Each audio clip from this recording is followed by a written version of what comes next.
Damian Bunce, Chief Customer Officer at Exness. Thank you for joining us here at Economy Middle East.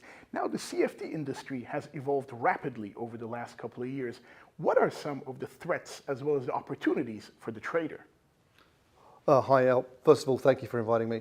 Well, CFDs are an interesting product, contract for difference, and it enables retail to act like the hedge fund managers have done in years gone by. So with a CFD product, clients can go long, they can go short, which means they can make money when the markets go up as well as when the markets go down. And also with CFDs, you can get access to leverage, which is the ability to borrow money from your broker in order to trade, bigger, more expensive contracts like gold and oil, and other products like that. So CFDs as a product itself have become popular because of the functionality they offer. The industry is pretty big today, roughly 1 trillion trades per day for retail alone. So you can imagine there's a lot of people that are interested in getting involved in capital markets.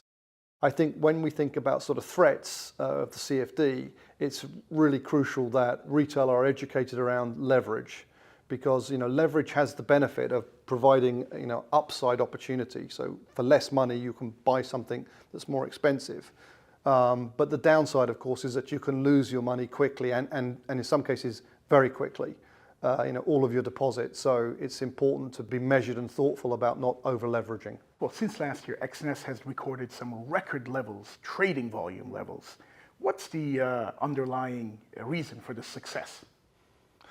Well, I wouldn't say there's a silver bullet. It's a combination of factors. So we have a good distribution model. When we go into a market, we know how to approach the market properly. We know how to find the right partners, and we know how to sell our product properly. So that's one side, the distribution side. We're an engineering company. We're a company of 2,000 people, and 800 of those are working in technology and data science. So we're a heavy engineering company, and we build excellent products. And our products are highly competitive. Our pricing is good. We offer very big volumes. We offer exceptional products that we'll talk about that are better than market trading conditions. And so our product is sticky. And then once you've been acquired and you're trading with our product, and we service you well. We make sure that all of our clients feel trust that if we have incidents, and all companies have incidents at some point, that we make sure that we compensate our clients if necessary immediately, and we resolve all of our issues. So when you combine sort of distribution, product and service, you have a compelling proposition, and Exness has done that. Wonderful. And could you tell me a little bit more about the better than market trading conditions? Without overcomplicating it, slippage, which is a term, a pain point in the industry, is when a client trades, they state a particular price, and that price they stated is not fulfilled. And the reason for that is not the broker, it's the industry, the market itself has moved, has gapped. So we offer a function called gap level protection, which is very appealing for customers.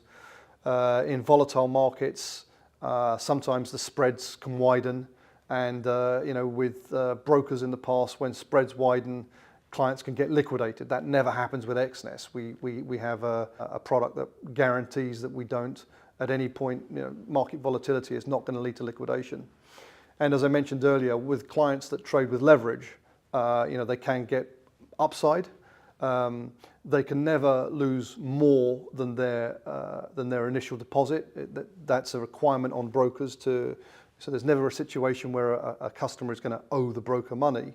But there are situations where customers actually, their orders remain open and live, even though they go below zero. So at Exness, we provide that added buffer, that added layer that keeps our clients alive for longer.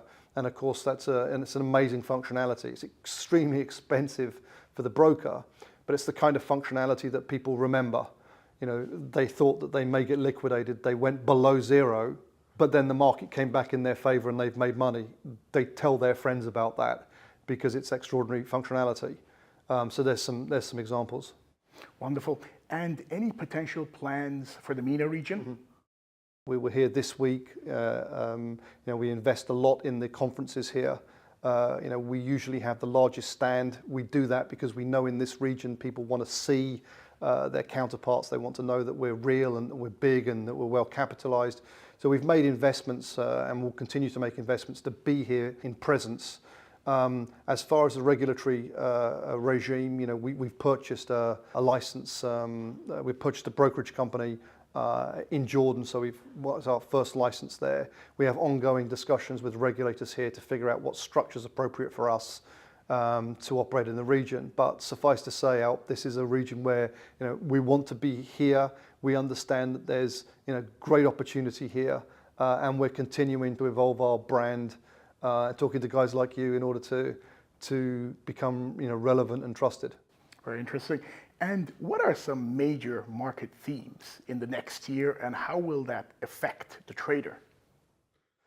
Well, now is arguably a fantastic time to trade. Risky as well, but there's also a lot of opportunity because so much is taking place.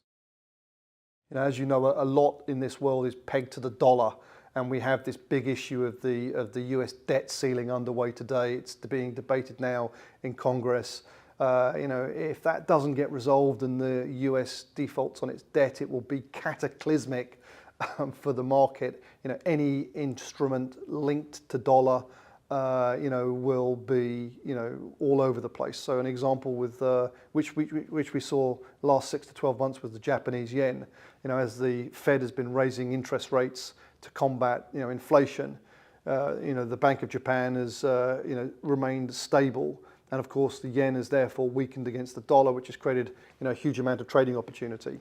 So, the story around the dollar strengthening is going to continue as a big theme. Now we hear about de-dollarization.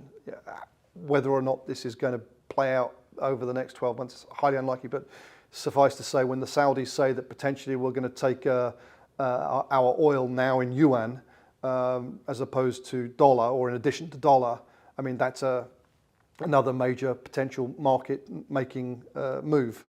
And then there's themes obviously around cryptocurrencies. We've seen the Bitcoin summer, the winter, and now maybe we're in a spring. And Bitcoin's providing a relatively interesting alternative to traditional assets for many traders. The Bitcoin's trading roughly 68 billion per day, so it's a pretty relevant asset now. And of course, gold. The gold trading community is very large. Exness is a very big gold trader, and it's an interesting asset. It has a lot of intraday volatility.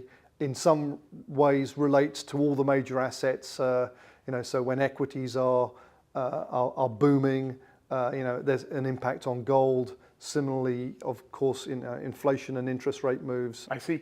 And by now, I think the viewers are wondering, how does one get involved with Exness? Well, it's fairly standard in that sense. Exness.com is our corporate website. Clients can go there, they can sign up, put in your credentials, and then download our own platform or third-party platforms and start trading. Of course, we're not operating in all jurisdictions of the world. We have some restrictions, so maybe some of your viewers will be in one of those jurisdictions. That's the way to access Exness.